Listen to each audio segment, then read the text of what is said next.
उस दिन रविवार था। मैं सुबह 5 बजे बिस्तर से उठ गई थी। सुबह 9 बजे रितु दीदी की फ्लाइट आने वाली थी। उससे पहले मैंने ब्रेकफास्ट और लंच दोनों की तैयारियां कर ली। मैंने घर में किसी को कुछ नहीं बताया, यहाँ तक कि समीर को भी दीदी के आने की खबर नहीं होने दी। मैं नहाकर जल्दी से तैयार हो गई और समीर से कहा, मुझे अपनी फ्रेंड से कुछ काम है, 1 घंटे में आ जाऊंगी। इससे पहले कि समीर कुछ पूछते, मैं जल्दी से घर से बाहर निकल गई। लिफ्ट से नीचे पहुंची, तभी ख्याल आया स्कूटर की चाबी तो मैंने ली ही नहीं। मैं वापस ऊपर आई, फ्लैट का दरवाज़ा खुला हुआ था।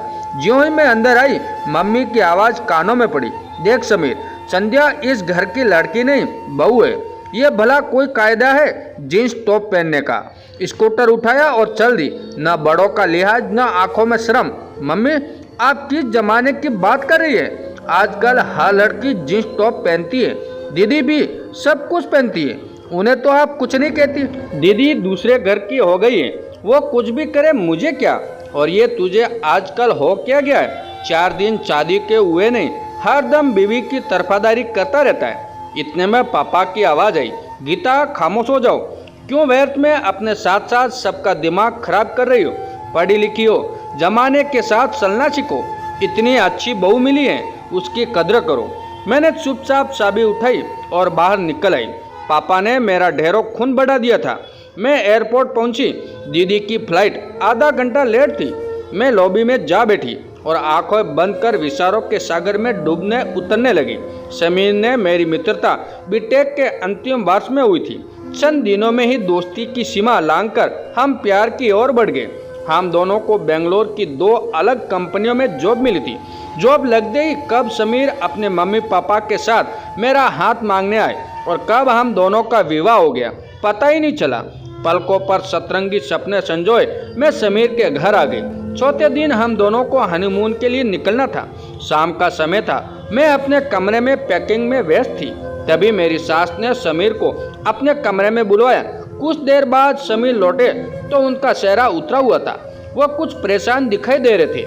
मैंने वजह जाननी चाहिए। झिझकते हुए वो बोले, संध्या, मम्मी हनीमून पर जाने के लिए मना कर रही है। क्यों? मैं हैरान रह गई। उनका कहना है बेंगलोर में तो हम अकेले रहेंगे, फिर हनीमून पर जाने की क्या जरूरत है? इतने दिन उनके पास दिल्ली में रहे तो उन्हें अच्छा लगेगा। समीर, बेंगलोर में अकेले रहने और हनीमून पर जाने में तो फर्क है ना। फिर हमारा रिजर्वेशन भी हो चुका है, होटल भी पहले से बुक है। मेरे सवर की निराशा ने समीर को बेचैन कर दिया था। वे आज सवर में बोले, मेरे साथ साथ पापा ने भी मम्मी को समझाया था, लेकिन मेरी आंखों में क्रोध और पीड़ा का मिला जुला भाव तैर गया। खींचकर मैं अटेची से कपड़े निकालने लगी।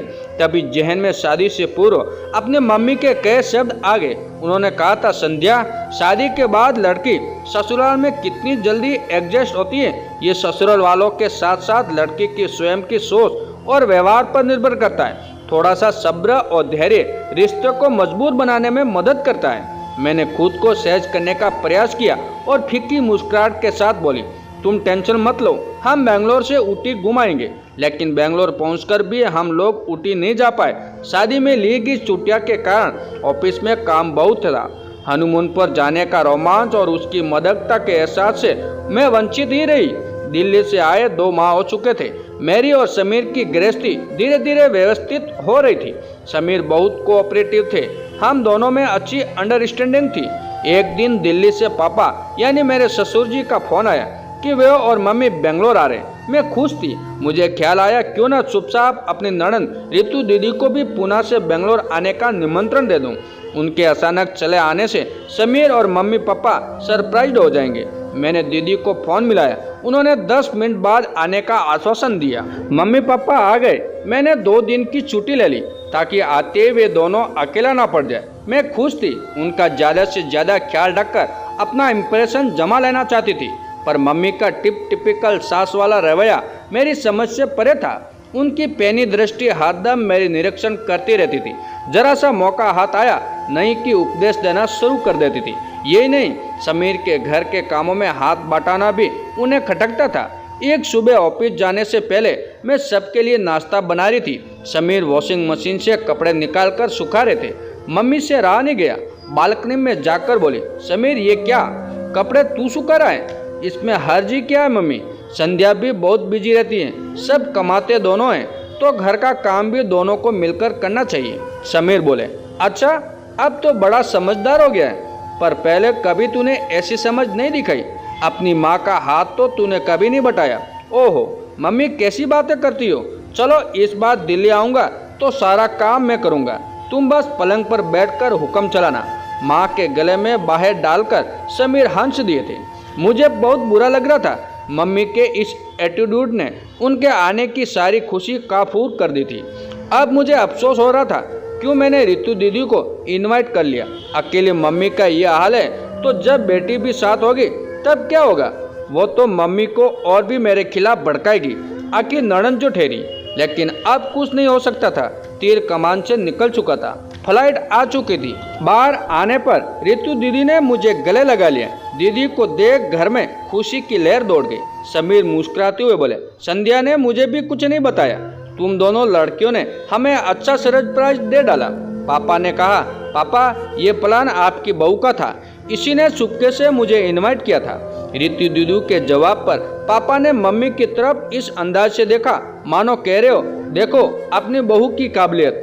दोपहर में सभी डाइनिंग टेबल पर बैठे लंच कर रहे थे। समीर को करेले की सब्जी खाते देख मम्मी से रहा नहीं गया, बोल ही दिया, ये क्या समीर तू करेला खा रहा है, शादी से पहले तो सूता भी नहीं था। संध्या को करेला पसंद है शायद इसलिए। मम्मी का व्यंग्यात्मक स्वर पापा को बुरा लगा। वो झट से बोले, समीर बेटे मुझे तुम दोनों को कोऑपरेशन और एडजस्टमेंट देखकर बहुत खुशी हो रही है। मैंने पार्टनर की छोटी छोटी बातों को अपनाना रिश्तों को मजबूत और सौहार्दपूर्ण बनाता है। मम्मी बुरी तरह चेप गई थी। मैं मुस्कुरा दी, दीदी एक सप्ताह के लिए बेंगलोर आई थी, इसलिए मैंने और समीर ने ऑफिस से छुट्टी ले ली ताकि सब आराम से घूम सके। एक सुबह दीदी मेरे साथ किचन में पूरी बनवा रही थी। गप्पे मारते हुए उन्होंने अचानक बातों का रुख मम्मी की ओर मोड़ दिया।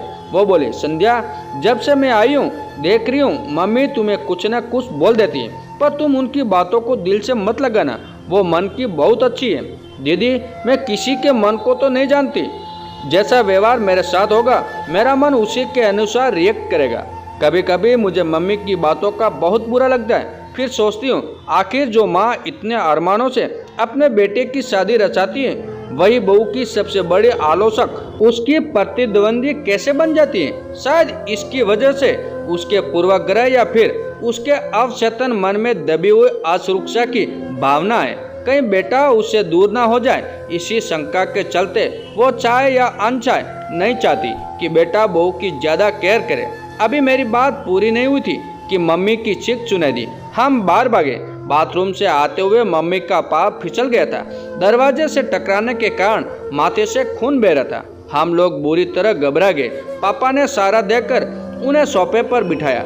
डिटोल लाकर मैंने मम्मी का घाव साफ किया और पट्टी बांध दी।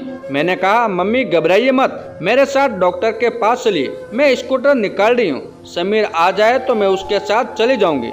मम्मी समीर कार की सर्विसिंग के लिए गए थे, पता नहीं कब तक आएंगे, आप मेरे साथ चलिए।